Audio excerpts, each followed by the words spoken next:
Olá, queridas alunas, queridos alunos. Estamos aqui para mais um evento diferente, um evento para te preparar mais ainda para a primeira fase do 30º exame. E hoje, com o maior orgulho, né, eu e o professor Maurício Bunazara, nós que coordenamos, né, a segunda fase de civil aqui do Damásio, a gente vem aqui trazer algumas pitadinhas de direito processual, civil e civil. Aliás, pitadinhas não, dicas quentes para a prova, tudo bem? Talvez vocês digam assim, professor, mas qual é a chance dessas questões caírem? O que a gente vai falar hoje, grandes. Por quê? Porque a gente está acostumado com o que cai na prova. É isso. Então, a gente sabe os pontos que a FGV pode pegar para a prova. E a partir daqui, o que a gente vai tratar hoje? Antes que eu passe para o Bunazar, né? A gente vai tratar hoje não só de matéria. A gente vai conversar um pouquinho também como que vocês vão se preparar para o próximo exame. Professor, por onde eu começo? Tudo bem? Eu falo de processo civil e o professor Bunazar fala de direito civil. Então, a gente vai falar muito parecido também. A gente vai falar também sobre os nossos próximos eventos e ainda mais, aí sim, as dicas para a sua prova, tá bom? É isso aí. Quem começa agora, eu vou deixar com o professor Bunazar, que ele vai começar com o direito civil. Maravilha. Grande abraço para vocês, já vamos lá. Pessoal, boa noite, é uma alegria estar aqui com vocês. Do lado, vem cá, Betão. Do lado do meu coordenador aqui, meu grande amigo Beto, agradeço aos alunos presentes, a nossa audiência, obrigado pelo carinho de vocês.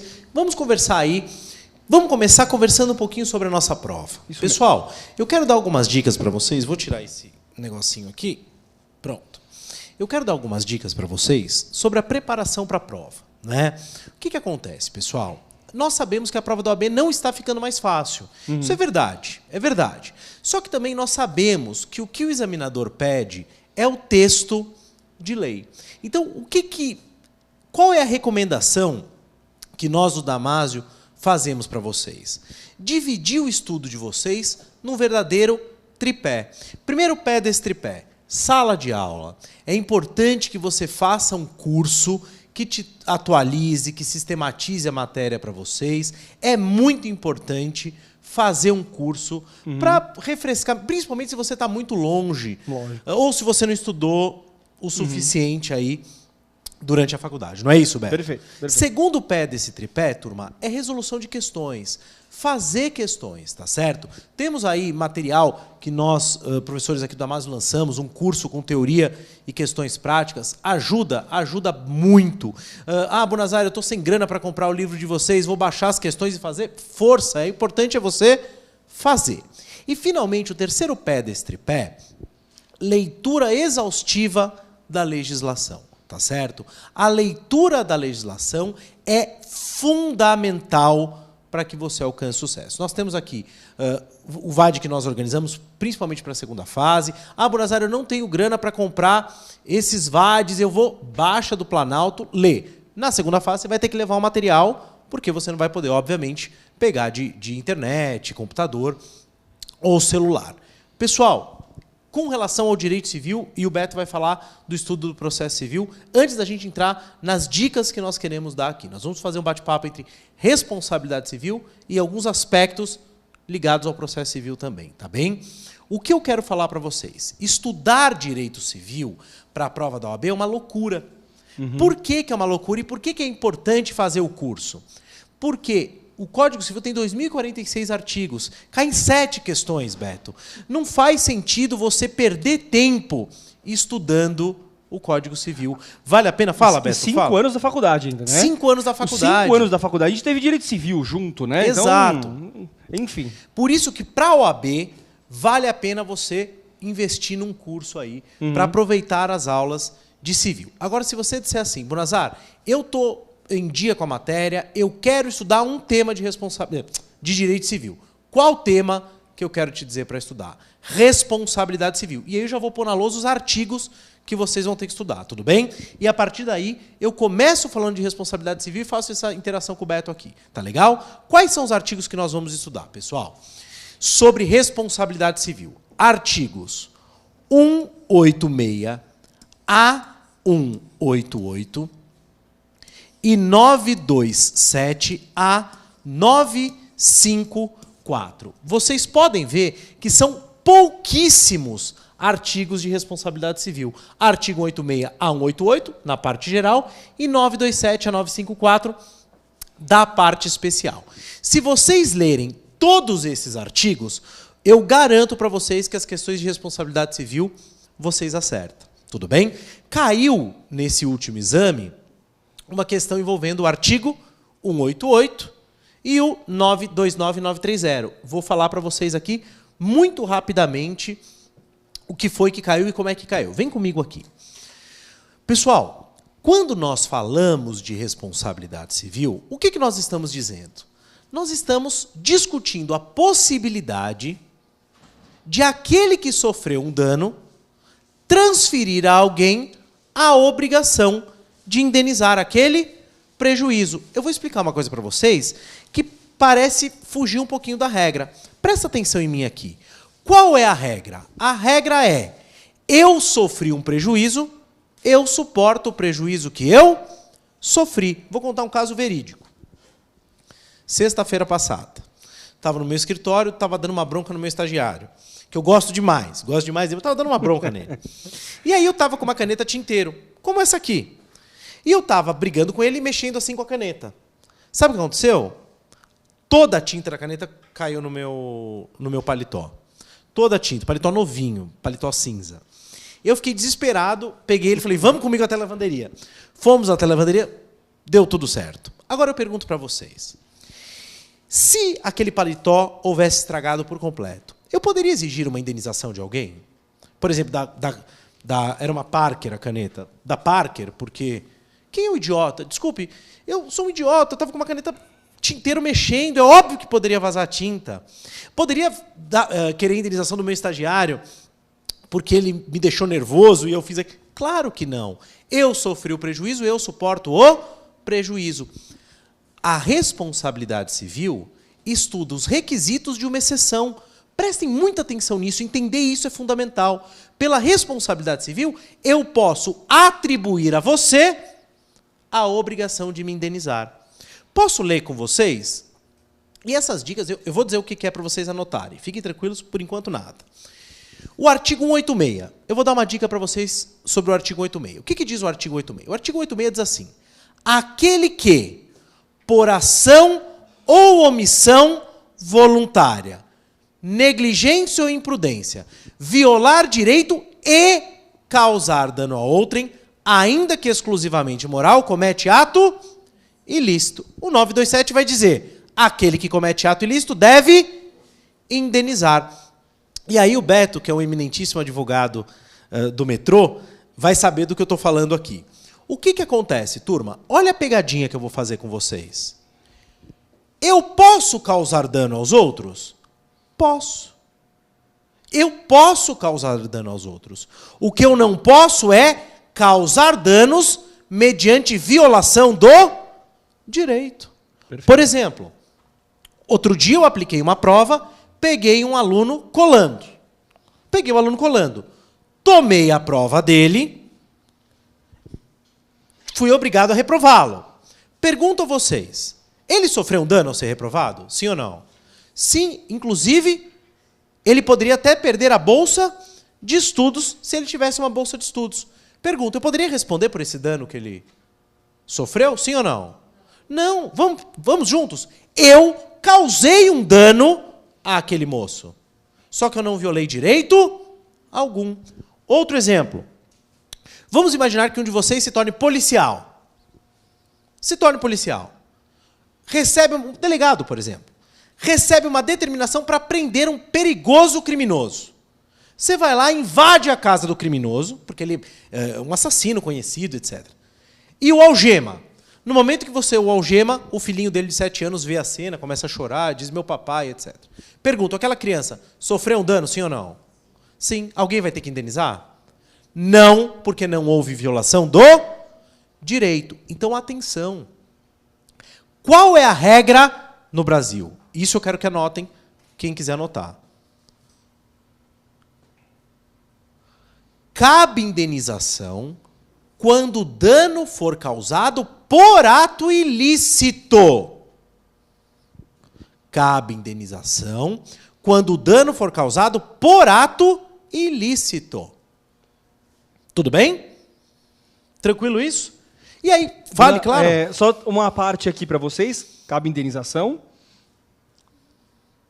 por ato ilícito, é isso? Cabe indenização quando houver a causação do dano por ato ilícito. Causa do dano por ato ilícito. Presta atenção no seguinte. Galera que está ao vivo aqui, se quiser fazer uma pergunta, se precisar, fique à vontade, a gente interage também. Vocês também, viu? Vocês aqui, vocês podem perguntar, a gente conversa.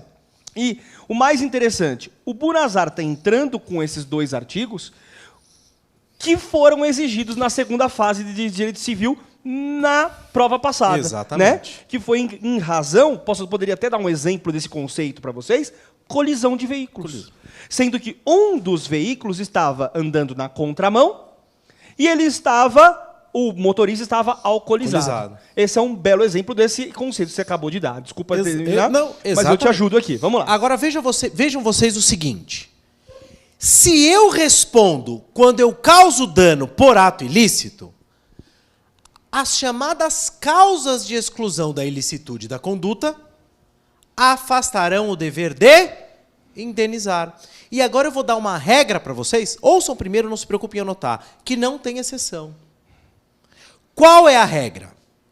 Se no exercício de uma dessas excludentes da ilicitude da conduta, quais são as excludentes mesmo? Legítima defesa, estado de necessidade, exercício regular do direito, estrito cumprimento do dever. Legal. Eu vou repetir. Se no exercício de uma dessas excludentes eu causar dano a direito do agressor, nada terei de indenizar. Então, olha aqui. Eu tenho a minha casa com muro alto, cão bravo. Alguém pula ali para pegar uma bola ou para invadir mesmo. O cachorro morde. Terei de indenizar? Não, porque foi violado o direito do agressor. Outro exemplo. Um ladrão tenta tomar a bolsa de uma das meninas. Ela pratica uma arte marcial, soca o ladrão no nariz, quebra o nariz do ladrão. Pergunto, causou dano, sim ou não? Foi a direito do agressor? Foi ou não foi? Terá de indenizar? Não. Agora, qual é a complementação dessa regra? Se no exercício de uma dessas excludentes eu causo dano a direito de terceiro, o terceiro não tem nada a ver com isso. Então, eu terei de indenizar o terceiro. E aí eu vou cobrar em regresso de quem? Ou de quem causou o dano, ou daquele cujo direito eu estava protegendo. Posso exemplificar? Aqui comigo. Eu chego na minha casa, vejo que há um princípio de incêndio na minha casa. Eu vejo o carro do meu vizinho, uma Mercedes-Benz novinha, parado. Eu pego um tijolo, quebro o vidro da Mercedes, apanho o extintor para apagar o fogo. Pergunto, agi ou não agi em estado de necessidade? Sim, eu vou ter que indenizar meu vizinho?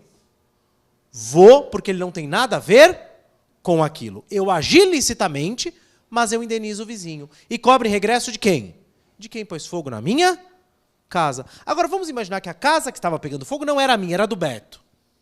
Eu chego no meu bairro, somos vizinhos, eu vejo que a casa do Beto está pegando fogo. Eu quebro o vidro da Mercedes de um outro vizinho, apanho o extintor e apago o fogo. Eu terei de indenizar o vizinho, sim ou não? Sim, mas eu poderia cobrar em regresso de quem? Do Beto, cujo direito eu estava defendendo. Tudo bem? Turma, o que eu quero que vocês entendam agora, e é a dica mais importante para eu trazer para vocês aqui e ligarmos com o processo civil.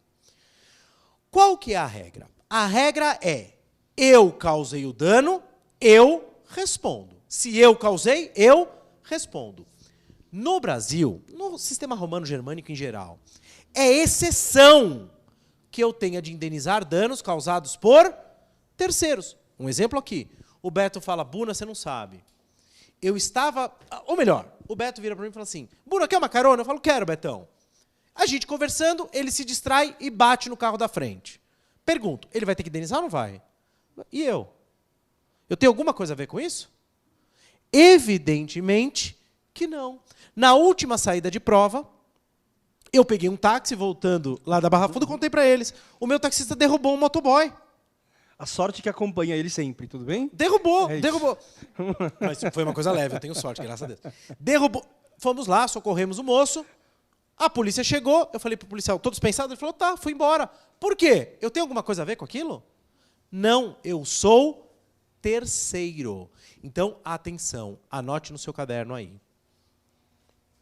A responsabilidade civil por fato de terceiro está prevista no artigo 932 do Código Civil. 932 do Código Civil. Tudo bem? 932. Então não precisa anotar tudo. Eu quero mostrar uma coisinha para vocês aqui, ó. 932 do Código Civil. Então tá lá. Os pais respondem pelos atos dos filhos menores que estiverem sob sua autoridade e sua companhia. O tutor e o curador, a mesma coisa. O empregador pelos seus empregados. Os donos de hotéis e hospedarias pelos hóspedes. Está lá na lei. Qual que é a grande novidade? O Código Civil de 1916 trazia que a responsabilidade desses terceiros era subjetiva. Então vamos supor que o filhinho do Beto, brincando, causasse um dano para alguém.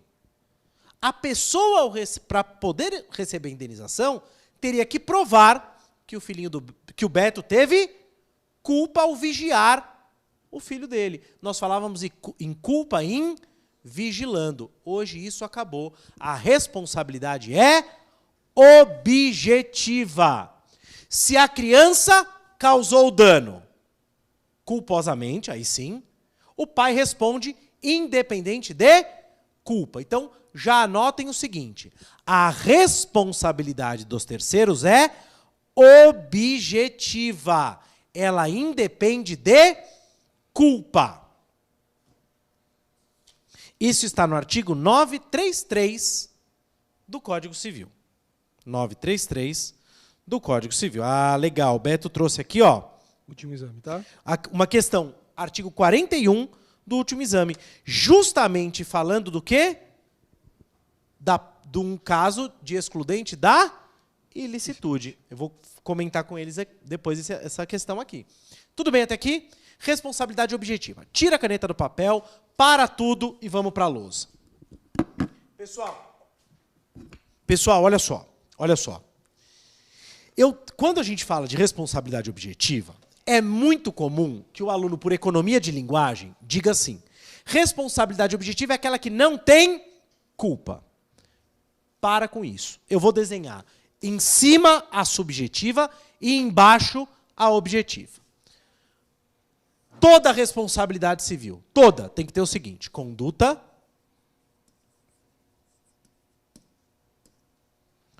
dano e o que mais? Nexo entre a conduta e o dano.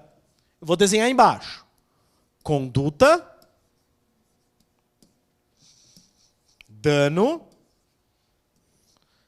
e nexo. Pessoal, em cima eu desenhei a subjetiva e embaixo a objetiva. Calma, Bonazar, não tem diferença nenhuma. Eu vou mostrar agora. Pessoal, se num caso qualquer não ficar demonstrada a conduta, não haverá obrigação de indenizar. Seja responsabilidade subjetiva, seja responsabilidade objetiva. Se num caso concreto não ficar demonstrado dano, não haverá obrigação de indenizar. Vem comigo aqui, ó. Vem comigo aqui.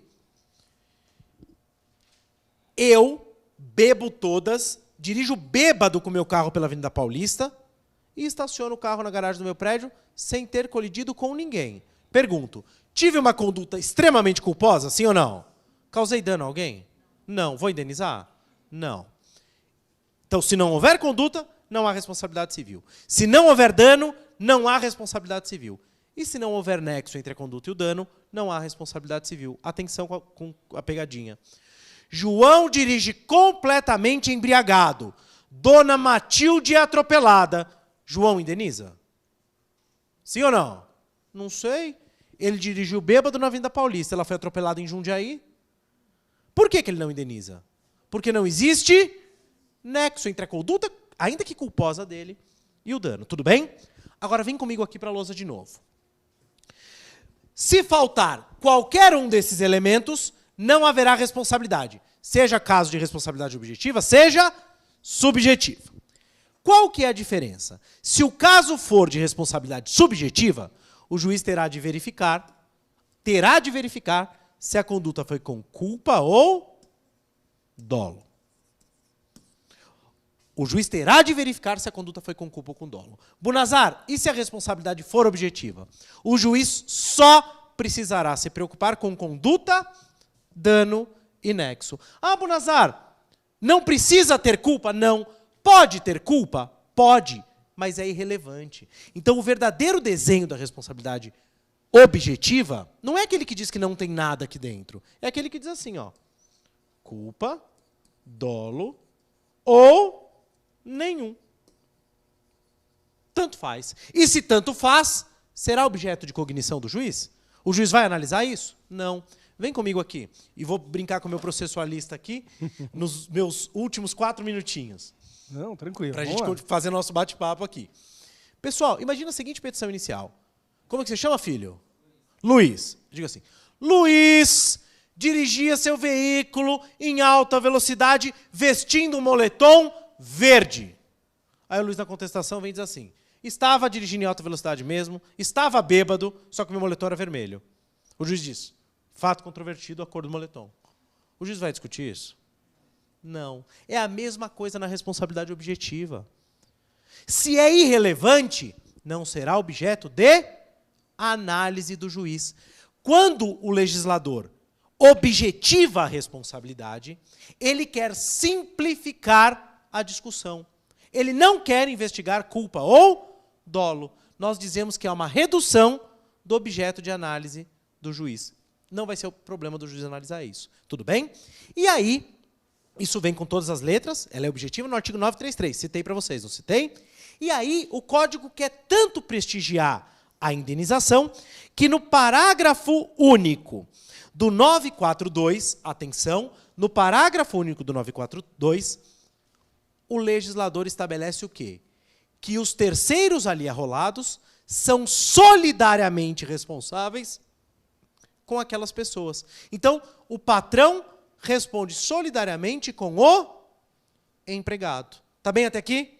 E agora eu começo, vou fazer uma provocação para o meu amigo Beto aqui, para que ele me ajude com um aspecto processual interessante. Outro dia, eu estava, é verdade essa história, num supermercado, eu não vou contar o nome, mas é um supermercado que tem umas esteronas rolantes, assim, grandes e tal. E aí... Todos São Paulo são assim. Mas aquela, não é escada, é esteira, sabe aquela esteira? Tá. E o que acontece? Eu estava com um amigo meu faz muito tempo, e eu estava lá embaixo já. De repente eu ouço assim, juro. Na hora que eu olho para trás, o sujeito era o funcionário, estava com o uniforme do supermercado, ele soltou o carrinho. E o carrinho estava super carregado. O tempo foi de eu desviar. Aquele carrinho se esplatifou lá na frente e tal. Se tivesse me acertado, tinha me arrebentado. É claro, turma, que eu poderia invocar o Código de Defesa do Consumidor, que se aplica aqui diretamente. Agora, eu pergunto para vocês. Se eu quisesse processar aquele funcionário, eu poderia? Poderia. Mas eu seria inteligente se eu fizesse isso? Não. Eu poderia processar quem? O supermercado. Agora, se eu quisesse processar diretamente os dois, eu poderia? Poderia ou não? Poderia. Então, Beto, vamos imaginar o seguinte. Eu tenho uma empregada doméstica na minha casa, ela, lavando uma janela lá, derruba um balde em cima de um carro. Se o dono do carro quiser, no mesmo processo, processar a mim e a minha empregada, qual que é o instrumento que ele deve, como que ele deve fazer isso? Bom, isso é fácil, né? Até agora é só colocar os dois no polo passivo numa petição inicial. Isso é fácil. Mas o que cai na OAB não é exatamente essa pergunta, né? Bruna, não é da minha resposta. A resposta é, uma vez que ele escolhe os dois para colocar no polo passivo, forma-se o chamado litisconsórcio. Duas ou mais pessoas em pelo menos um dos polos da ação. Essa é a primeira situação, né, Buna? Em que ele escolhe inserir dentro de uma mesma demanda duas ou mais pessoas. Eu poderia mudar um pouco esse exemplo também, no mesmo exemplo dele, e dizer que, por exemplo, ele saísse do supermercado ferido junto com um amigo. Os dois também não poderiam demandar o supermercado, Por exemplo, nesse caso estávamos eu e meu amigo, o carrinho veio e acertou, teria acertado nós dois, por exemplo. Exato. Se isso tivesse acontecido, os dois poderiam se unir e processar o supermercado, sim ou não? Sim, também haveria litisconsórcio. A única diferença aqui é o polo, né? O polo, nesse caso, o litisconsórcio, a gente chama de litisconsórcio ativo. No caso dele processar ou demandar duas ou mais pessoas, seria um litisconsórcio passivo. Tudo bem? E mais importante, posso pegar só um link rapidinho? Depois eu quero fazer outra pergunta. Eles são obrigados, vamos supor que eles saíssem feridos do supermercado. Eles são obrigados a demandar em conjunto? Entrar com ação conjuntamente, sim ou não? Não. A lei não fala nada sobre isso. Tudo bem? Se a lei não fala nada, eles podem escolher demandar em conjunto e sem litisconsórcios. É o que a gente chama de litisconsórcio facultativo. Legal. Porque eles escolheram estar lado a lado para demandar. Tudo bem? Vamos lá. Então eu vou fazer duas perguntas. Pô, aí ferrou, né? Vou fazer duas. Vamos supor o seguinte, vamos supor que eu seja advogado, eu não sou mais o autor da ação. Eu sou advogado do supermercado. Tá bom. Então, você e seu amigo foram feridos, você entra com uma ação num local e o seu amigo com ação em outro local. Para mim, seria cômodo, para mim, supermercado, seria cômodo defender isso conjuntamente. Há algo que eu possa fazer para tentar unir essas demandas? As duas demandas estão cada uma em um local. Cada uma no juízo. Por exemplo, uma em Santo André, outra em São Bernardo. O que eu, como advogado do supermercado, poderia fazer? Vamos lá. Vamos imaginar. Complexo. Vamos tornar um pouquinho mais difícil. Duas ações, sim ou não? Cada ação tem os seus próprios elementos. Vocês lembram disso? Partes, pedido e causa de pedir. A gente tem duas ações. As partes dessas duas ações são as mesmas? Não. Porque se fossem as mesmas, a solução seria outra. Na verdade, ele está propondo, vamos supor, em São Paulo, e o amigo dele em Jundiaí. Tudo bem? O supermercado, sim. Polo passivo, sim. A causa de pedir, que é o acidente que ocorreu, o incidente que ocorreu dentro do supermercado, é a mesma, sim ou não? Sim. É.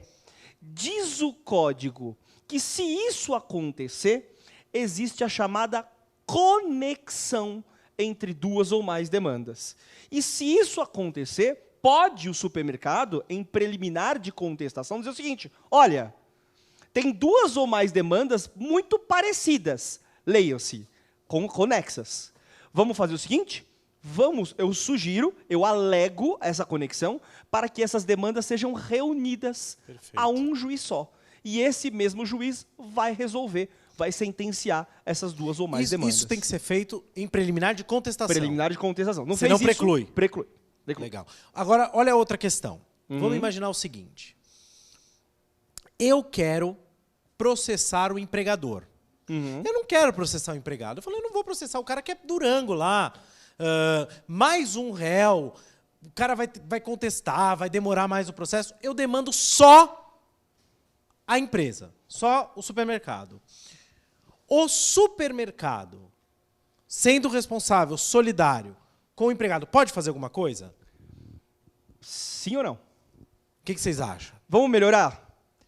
Daria para o supermercado trazer o empregado dele para dentro do processo para responder em conjunto com ele? Vocês entenderam o problema? Entenderam o que acontece? Eu quero processar só a empresa. Eu sou o autor. Eu só quero processar a empresa. Eu tenho esse direito, porque a empresa e o empregado são solidariamente responsáveis. Eu tenho o direito de escolher, o Código Civil diz, eu posso escolher quem eu quero demandar. Aí eu vou lá, demando só o supermercado. Esse supermercado tem como trazer um terceiro, sim ou não? Como? Vamos pensar direitinho?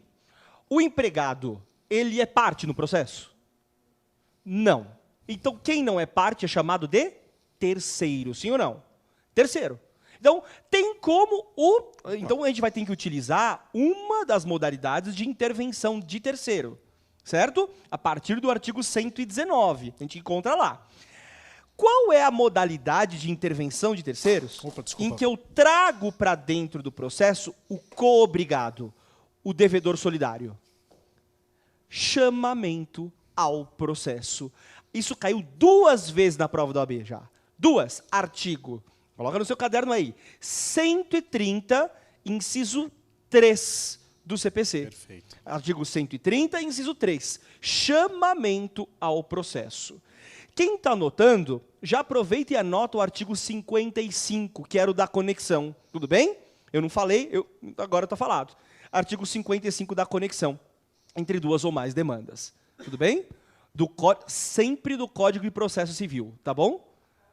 O artigo, eu entendi qual é o código. Eu falei, meu Deus, né? Artigo 55 do CPC, que trata da conexão. Artigo 55. E artigo 130, inciso 3. Tudo bem? Esse artigo 130, inciso 3, se trata do chamamento ao processo. Para vocês terem uma ideia, intervenção de terceiros é uma das matérias que a FGV mais exige. Tudo bem? Pode ver, de 2 ou uma prova, cai alguma intervenção de terceiros. E essa tá batida, hein? Falou de solidariedade, como é que eu faço para trazer o devedor solidário ou o responsável solidário? Por meio do chamamento ao processo. Beleza? Tranquilo? Outra coisa interessante, como é que eu faço isso? Esse chamamento ao processo. Qual é o momento? Né? É o primeiro momento que o réu vai se manifestar no processo, ou seja, na contestação, ou no prazo da contestação. Tá bom? Eu faço o chamamento ao processo como réu no prazo da contestação. Beleza? Perfeito. Só o réu pode chamar ao processo. O autor não pode. Beleza? Vamos lá?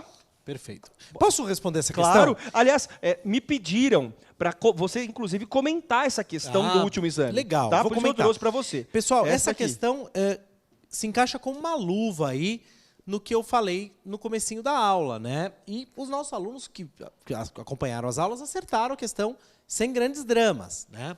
Qual que é o ponto que eu quero colocar para vocês? O que aconteceu aqui? Só para eu rememorar os nomes. A Márcia pegou a bicicleta da amiga Lúcia. A Márcia estava com a bicicleta da Lúcia. A Márcia estava toda feliz andando com a bicicleta, ouviu gritos.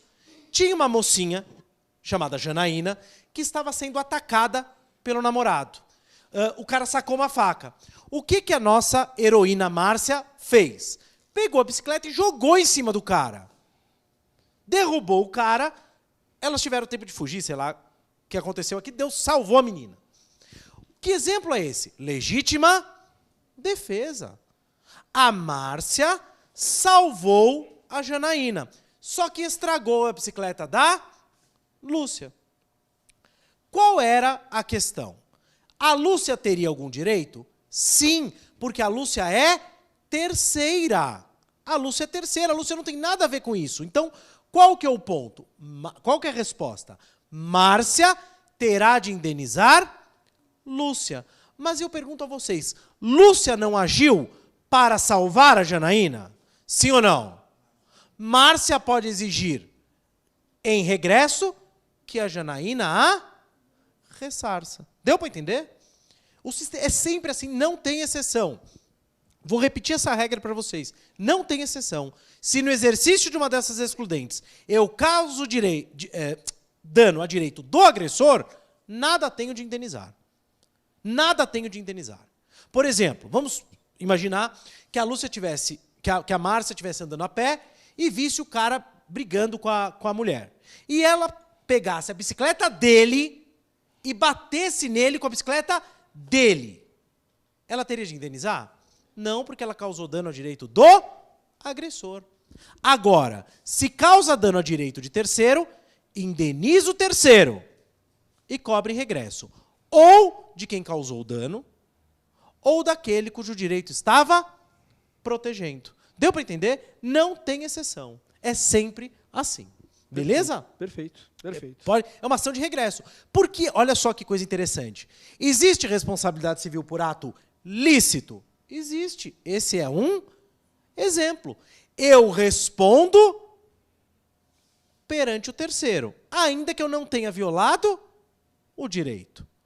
Mas, por não ter violado o direito, eu tenho direito de regresso.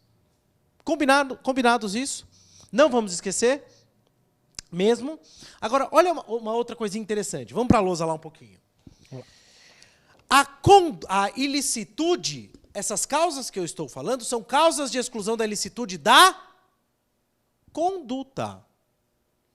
As causas de exclusão da ilicitude da conduta dizem que a minha conduta foi lícita. Podia ter dado soco no nariz? Podia.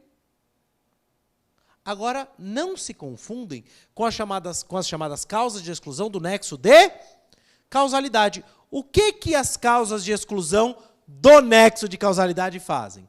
Rompem a ligação entre a conduta e o dano. Olha só. Exemplo. Culpa exclusiva da vítima. Eu vou falar uma coisa, o Beto vai concordar comigo. Culpa exclusiva da vítima. Qual era o exemplo que eu dava? E o Beto vai poder me ajudar. Qual que é o exemplo que eu dava? Olha o tempo verbal, dava no passado. Vem comigo aqui. Eu dizia o seguinte, a pessoa estava muito deprimida e dizia para o amigo, eu estou muito triste, a vida não presta. E o amigo dizia, há sempre uma luz no fim do túnel. O sujeito ia tomar o metrô, via a luz no fim do túnel e falava, entendi o recado, e pulava. E sabe o que eu dizia? O metrô não pode responder, porque, afinal de contas, foi culpa exclusiva da vítima. Hoje eu não posso mais dar esse exemplo. Por quê? Embora eu entenda que o metrô não deve ser obrigado a indenizar, há decisões que mandam indenizar. Né? Há decisões que mandam indenizar. Então eu mudo o exemplo. O sujeito quer se suicidar, por exemplo, ele vai na beira da pista da rodovia Bandeirantes, por exemplo, espera um caminhão passar e se joga na frente do caminhão. Pergunto, o caminhoneiro vai responder? Não. Vocês querem ver um outro exemplo? O chamado surfista de trem. O surfista de trem, a jurisprudência ainda é firme no sentido de entender que é culpa exclusiva da vítima. Quem que é o surfista de trem? É um gênio. É um sujeito brilhante que ele resolve se aventurar em cima do trem. E aí ele encosta no fio de alta tensão e torra. Será que alguém pode ser responsável por isso? Não. Ele é que deve responder. Culpa exclusiva da vítima, culpa exclusiva de terceiro, caso fortuito e força maior. Tudo bem? Perfeito. Beleza, Betão? Perfeito. É isso aí. Deixa eu colocar mais uma questão aqui. Uma dica importante. A culpa exclusiva de terceiro afasta o nexo causal? Afasta. Só que cuidado. O transportador de pessoas não pode alegar culpa exclusiva de terceiro. Ele deve indenizar a vítima e cobrar em regresso do terceiro. Exemplo. Um ônibus está transportando os passageiros muito direitinho, vem um caminhoneiro maluco e bate no ônibus. Os passageiros poderão demandar a companhia de ônibus. E a companhia cobra em regresso do motorista do caminhão. Beleza? Perfeito. Tá com você, Betão. Bom, é legal isso. Aliás, a gente está pegando, o professor Bunazar pegou alguns exemplos, e a FGV faz isso nas questões. Se vocês perceberem, até agora, vocês tiveram aulas com exemplos. Por que isso? Porque as questões da FGV são todas práticas. Eles contam uma historinha e pedem para que vocês respondam com base naquilo que vocês conhecem. O exemplo do professor Bunazar, aliás, os exemplos são exemplos do dia a dia. Vocês viram que caiu na prova passada. Exemplo do dia a dia. A pessoa estava andando com bicicleta e tudo mais. Eu também poderia pegar um exemplo, Buna, se você me permitir, porque a FGV gosta de fazer isso, de fatos que aconteceram, que causaram comoção nacional. Tragédia de Brumadinho, por exemplo. Essa sim. Sim ou não? Ora, rompeu a barragem e várias pessoas não só faleceram, como tiveram danos em razão disso. Tudo bem? Agora, a questão é a seguinte.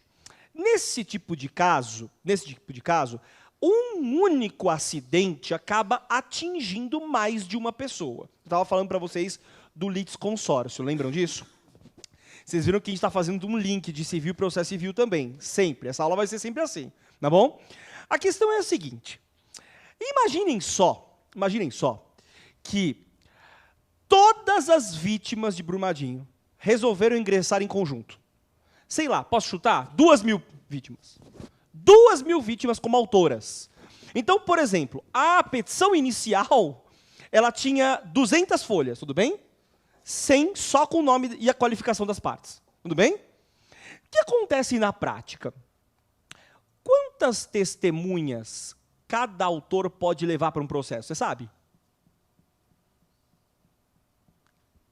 posto grilos na classe. Força, pessoal, vamos que vamos. 10. 10. Mas vamos pensar o seguinte, o juiz é obrigado a ouvir 3, tá bom? O juiz é obrigado a ouvir 3. Agora, pensem comigo o seguinte, o juiz é obrigado a ouvir 3. Quantas testemunhas nós vamos ter nesse processo? Tem 2.000 autores. Vezes 3, 6.000 testemunhas no mesmo processo. Pergunto para vocês, de verdade, Una, isso é viável? Vai andar o processo? Não vai andar. Primeiro, não vai andar. Segundo, por mais que a gente saiba que a empresa tem uma grande estrutura, você acha que ela consegue se defender com base em 6.000 testemunhas, sim ou não? Não. Tudo bem? Não. Então, pergunto para... Desculpa, até o próprio andamento da vara em que isso vai correr, você acaba com todos os outros processos. Exato, né? Exato. Aí a pergunta que eu faço para vocês é a seguinte. Primeira pergunta, vou fazer 2 a respeito disso.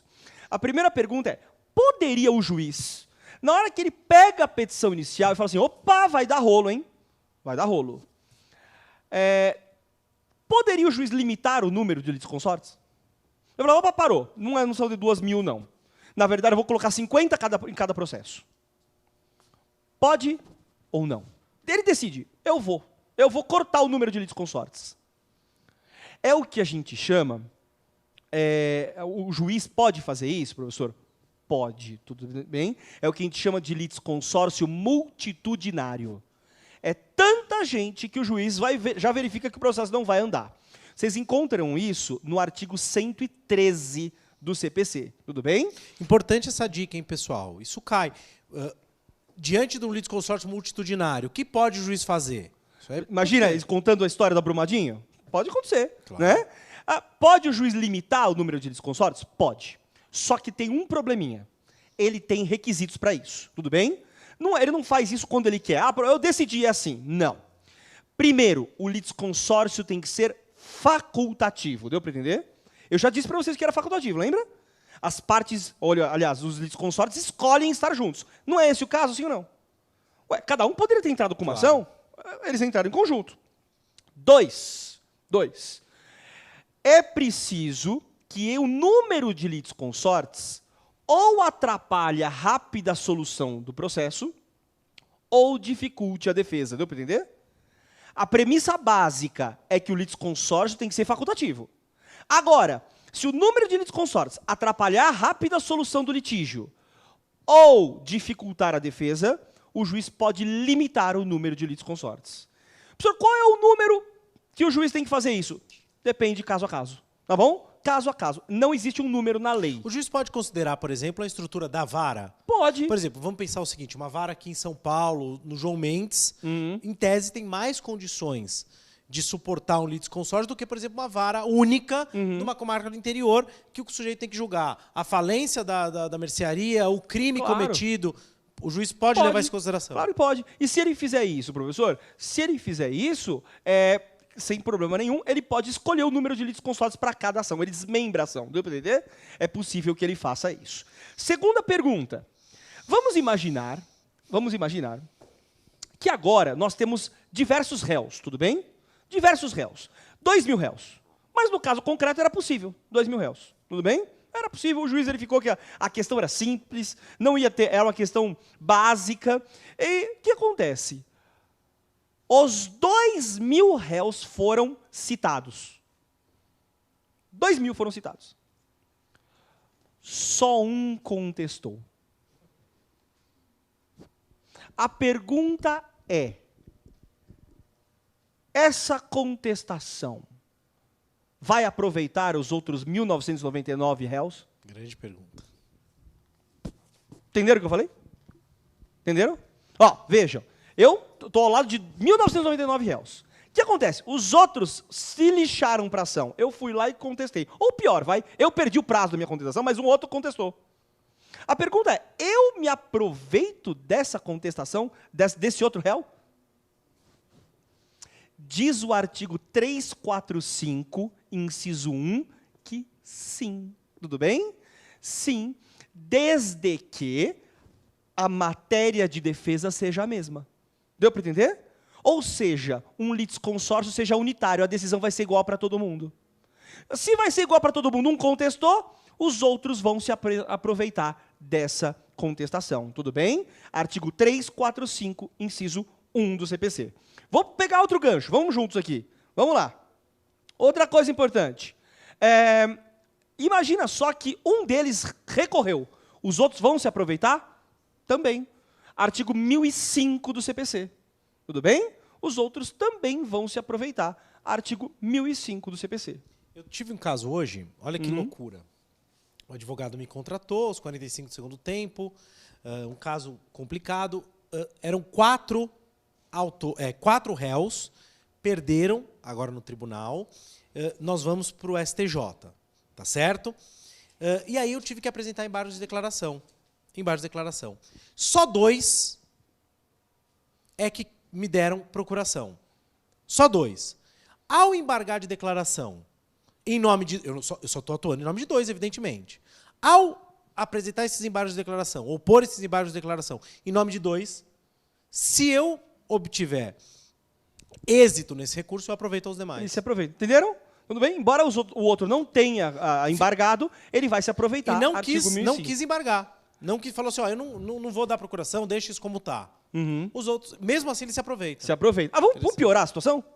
Eram 3 réus, então, nesse caso? Vamos supor? Eram 4. 4 réus. 2 deram, 2 não. Os 2 eram seus clientes, tudo bem? Um deles, que não é cliente do professor Bunazar, ferra com todos os outros e confessa em juízo. Falou, quer saber? Aconteceu mesmo. Eram nós 4. Tava todo mundo junto. A gente fez mesmo. Os 2 clientes dele vão querer matar ele, deu para entender? Mas a verdade é a seguinte. Vejam, até agora, a contestação aproveitou todo mundo, sim ou não? Sim. Recurso aproveitou todo mundo, sim ou não? Sim. E a confissão ferra com todo mundo? Não. A confissão é individual. Artigo 391 do CPC. Posso me meter? Mesmo porque a confissão se refere a fatos. Tudo bem? Então, com relação aos fatos, não se comunicam para os outros réus. Pessoal, eu queria que vocês prestassem muita atenção no que eu vou dizer agora. Larga a caneta, não vai cair na prova o que eu vou dizer, do jeito que eu vou dizer. Não vai. O examinador não vai a tanto. Mas se você guardar o que eu estou dizendo, você vai ter um ganho muito grande de percepção. Existe um princípio geral do direito. Não anote esse nome que você não vai lembrar. E é bobagem, tá? Pontes de Miranda chama esse princípio de princípio da intangibilidade não consentida da esfera jurídica alheia. Nossa, que bicho feio é esse? Muito simples. Eu e o Beto estamos juntos num contrato. Eu e ele somos credores ou devedores de um de vocês. Tudo que eu fizer que melhore a posição do Beto, aproveita ao Beto. Nada do que eu fizer que prejudique o Beto sem a anuência dele pode prejudicar. Então, por exemplo, se eu reduzo por uma negociação o valor da dívida, ele se beneficia? Sim. Agora, e se eu aumento a taxa de juros que nós devemos?